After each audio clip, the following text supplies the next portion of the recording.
Hi, I'm Steve Poole of Vision New England, and today we're here with Jim Willey, and it's a pleasure to have him with us. Jim is born and raised in New England. Jim married his high school sweetheart, Betsy, and they're going to celebrate 50 years of marriage next year. Boy, I'll tell you, that's a landmark accomplishment in anybody's book. Jim is a Vietnam veteran where he served as a helicopter pilot. He's a retired divisional vice president of Polaroid, also a retired co-founder of Willey Brothers Incorporated. He's a member of the board of directors for us at Vision New England, a member of Bethany Church in Greenland, New Hampshire, and Jim is the founder of Help for Haiti. Both of Jim's sons, Jared and Matthew, have traveled to Haiti with him, and they also serve on the board of Help for Haiti. Jim, it's so great to have you here today. Thank you so much. Good to see you, Steve. For being with us. Great to have you. Jim, how did you first come to be involved in ministry to people so far away in the nation of Haiti? I was wintering in Florida and went to a local church, heard a pastor talk about work that was going on in Haiti, and he raised a concern about not having someone go and oversee the work. And having been recently retired, his name was Gene Scott, I went up and I said, "Hey Gene, I'm retired. I'd be fine to go over and check out what's been going on over there." That was in 2005, and the trip truly changed me. I mean, it was a life-changing trip. I went with another Haitian fellow from South Florida. I've been going back ever since. How many years ago was that? 2005. 2005. So it's been about 7 years. Yeah, initially just going over to help Gene Scott at Celebration Community Beach Church in Florida execute some food programs, help some folks over there. Had one young lady who was going to a nursing school that we were supporting. But then the earthquake happened. And when the earthquake happened, Bets and I and my boys, we all were praying for those in Haiti, and it just occurred to us that we could step it up and do a lot more than this one little church was able to do, although they've been amazing in terms of their consistency in Haiti. Now, Jim, speaking of the earthquake, we both know, I think it's widely known that since the earthquake, obviously a lot of attention has been given to Haiti. Evangelicals are pretty present in Haiti right now. And with all the people that are involved serving, and all the different organizations that are there involved serving, what led you to create Help for Haiti? What was your thinking behind that? Well, it was a long process first. It wasn't an instantaneous thing.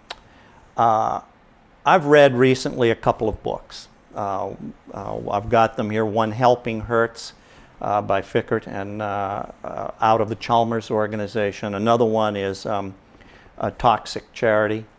And you know, the church itself does great work in Haiti. Without the church at large, Haiti would be in tremendous chaos today. I mean, we are the force that is kind of holding the ground in Haiti, more so than our U.S. government, more so than other governments around the world, although many of them are doing great things. But there is something about the way in which the church has worked that never really stuck right with me. I'm first and foremost a Christian businessman.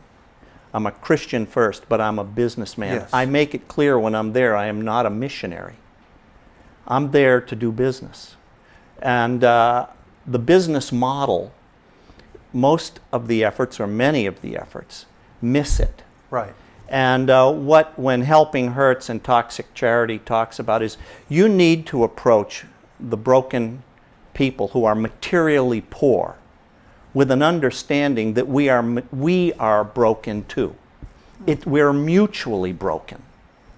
And I think sometimes the church goes into, and that's what they're pointing out in these books, is sometimes the church goes into these situations thinking because we have material wealth, yes, we have a solution that we want to bring to people. Unwittingly patronizing. Unwittingly patronizing, and frankly, for those who are materially poor, sometimes very demoralizing to their own initiative. If you're going to come and give me, and then you give, even out of a heart that is doing it for the right motives, the act of giving isn't mobilizing for someone else. Yes. The act of partnering is mobilizing. That's a good So, thought. I mean, there is this whole concept which we are using in the places where we're ministering. It's called asset-based community development. Okay. When I go to see farmers who are basically illiterate in North Haiti, I'm not working near Port-au-Prince, we work in North Haiti. When we approach them with the idea that they have assets. And the idea is how to help them deploy their assets and to lift themselves up economically. Because I imagine they, at the time that you approach them, they cannot see that. They feel pretty hopeless. Well, yes, but I mean, we're working with some children in a school that we've established over there, and there are 240 kids in the school. The parents of those kids, when I talk to those parents, and I've only met a few of them, but when I say to them, I say, well, what are you going to do to get your child through this school? They'll come right to it. First thing, I'm going to pray for them every day. You know, I can bathe my child in prayer. I'm going to encourage them to stay in school when they want to quit. And kids in Haiti think, because they get to be 15 years old and they're in the 3rd grade. Oh, goodness. You know, it's not like you go to school every year like we do here. You go to school when your parents can afford to get you to school. Oh, yeah. So they say we'll encourage them to keep going when they get discouraged. And even though we're only growing vegetables and we're subsisting off vegetables that we grow in our own garden, we can sell some of our vegetables at the marketplace. And we can bring that to the school. And this one gentleman, 40 years old, 5 kids, he said, I know I have to do that or this school won't survive. So those are the people we need to partner with. Okay. Help for Haiti wants to help those people learn how to grow more. Yeah. Maybe introduce them to growing coffee, which is a product that they can market in the Marketable marketplace. They can sell product, it for cash. So we're working at that level. And it's a slow process, but it is a process where you see people ultimately become sustainable on their own. Let's talk about that for a minute, because that's a very important concept.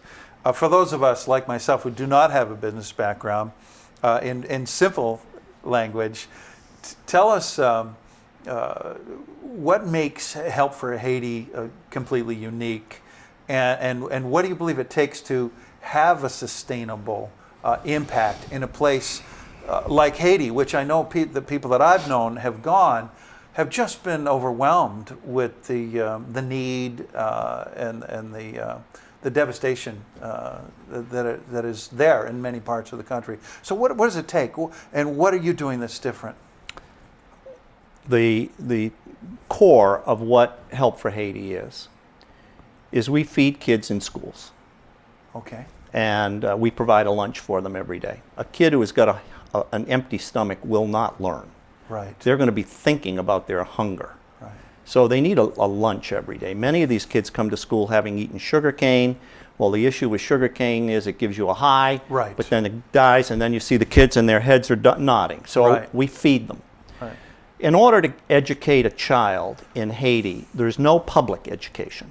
It's all private. Oh, okay. So we provide a stipend to teachers that allow them to make a living while they teach. Okay. You know, $100 a month will pay for a teacher in Haiti. Okay. $1,200 a year. Help for Haiti doesn't pay $100. We're right now providing $60 because we want that school, out of the income that it's generating, the fees that it's collecting, to pay $40. And are they doing it? Yes, they are. Not the full 40, and it doesn't always happen every month, but that's where we're headed, and they're making progress to that goal. Right. So they're participating. That means parents' pay is helping. The third thing we do, though, which is the one that I think makes us unique, we register each of our children. We have 241 registered now, by number, by name, by age, by grade they're in. Yeah. And Help for Haiti's commitment is to stay with each of those children until they have a job. To give a child 6 grades of education in Haiti does them very little good in the world. At 6th grade, they're not going to have enough knowledge to be able to be productively employed. So we are saying we'll take each child in this 6th grade school through the next 6 grades, and if they're capable, to a college or to a trade school. But our commitment is to stay with them until we can say, you have the skills to be gainfully employed. Now, in order to do that, Help for Haiti says our tagline is, we feed and educate children to bring them to employment, to a place where they are employed.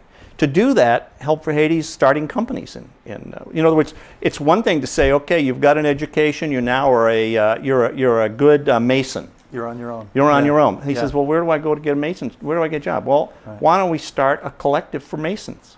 Start a little company, and this company, what it does is it provides masons to people when they're ready to build something, who are trained, licensed. They're going to charge you a fair price. There's there's a way to make them more attractive.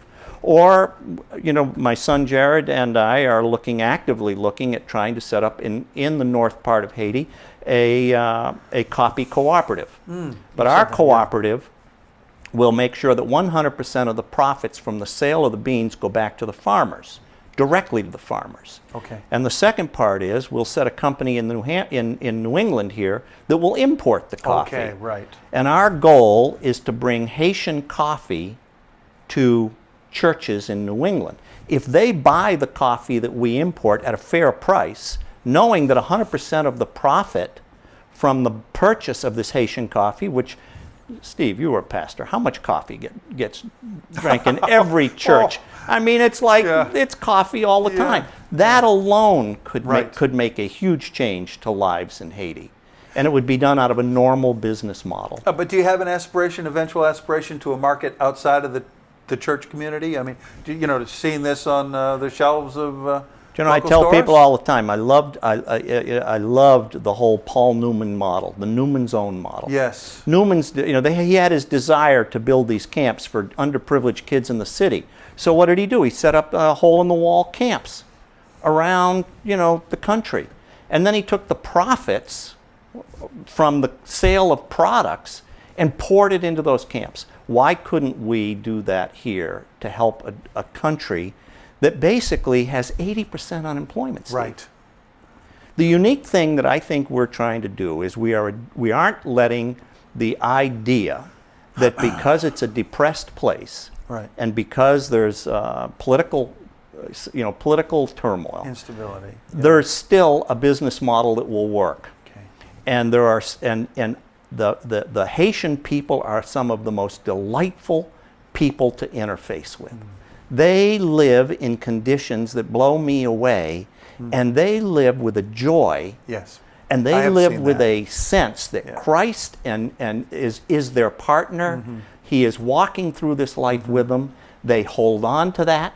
The Christian church in the mountains of Haiti, you go to a service and you come out, you don't even understand one word that's been saying. But I defy anybody not to come out of that service feeling filled up. Feel lifted up. Lifted up. Yeah. I mean, it's just joy filled. You get little tiny kids who know chapter and verse of the Bible memorized at 7 years old, 8